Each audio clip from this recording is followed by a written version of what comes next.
बरतानिया में एक तरफ सियासी बहरान जारी है जिस पर काबू पाना वज़ीर-ए-आज़म बोरिस जॉनसन के लिए मुश्किल दिखाई दे रहा है, तो दूसरी जानिब ब्रिटिश एयरवेज के पायलट्स ने हड़ताल करके नया हंगामा खड़ा कर दिया। दोनों अहम वाकयात के हवाले से तफसीलात जानते हैं bureau chief UK Ghulam Hussain Awan से। गुलाम हुसैन अवान, बताइएगा पहले बरतानिया के सियासी ऐवानों में जारी हलचल के बारे में। जी बिल्कुल, अब से कुछ देर बाद जो है वो बरतानवी पार्लियामेंट है उसको 5 हफ्तों के लिए जो है वो सस्पेंड कर दिया जाएगा। और आज आपने देखा कि सारा दिन जो है वो पार्लियामेंट के अंदर बहस होती रही। हुकूमत ने जो है वो आखिरी ट्राई के तौर पर ये कोशिश भी की कि आज जो है वो पार्लियामेंट नए इलेक्शन का जो है वो बिल मंजूर कर ले, लेकिन चूंकि इससे पहले भी जो है वो बोरिस जॉनसन ये कह चुके हैं कि वो 31 अक्टूबर से पहले स्नैप इलेक्शन करवाना चाहते हैं, लेकिन अपोजिशन पार्टियों की सख्त मुखालफत की वजह से जो है वो पहले भी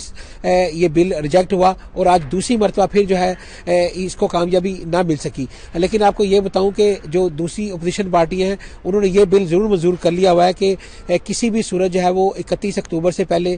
जो नो डील ब्रेक्जिट जो है वो ना होने पाए। चूंकि जो वज़ीर आज़म है बरतानवी बोरिस जॉनसन, उनकी ये कोशिश थी कि नो डील ब्रेक्जिट का करने के लिए उन्होंने पार्लियामेंट को जो है 5 हफ्तों के लिए सस्पेंड किया था, लेकिन हुकूमत की जो मैं कहूंगा कि ये कोशिश भी नाकाम गई और अपोजिशन पार्टियां जो है वो पूरी तरह डट गई हैं इस हवाले से। और इसके अलावा जो टोरी पार्टी है उसके जो बहुत बड़ी तादाद के अंदर एमपीज हैं वो भी डट चुके हैं कि वो किसी सूरत नो डील ब्रेक्सिट नहीं करने देंगे और बाकायदा तौर पर इसको कानून बना दिया गया है कि किसी सूरत भी नो डील ब्रेक्सिट नहीं हो सकता। तो अब जो है वो वज़ीर आज़म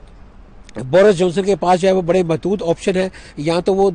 सारी सियासी पार्टियों को कायल करें कि वो अर्ली इलेक्शन को रजामंद हो जाए या वो खुद इस्तीफा दे दें। अब देखते हैं कि जब जैसे ही 5 हफ्तों की सस्पेंशन बरतानवी पार्लियामेंट की खत्म होती है तो बोरिस जॉनसन जो है वो कौन सा बड़ा फैसला करते हैं। जी।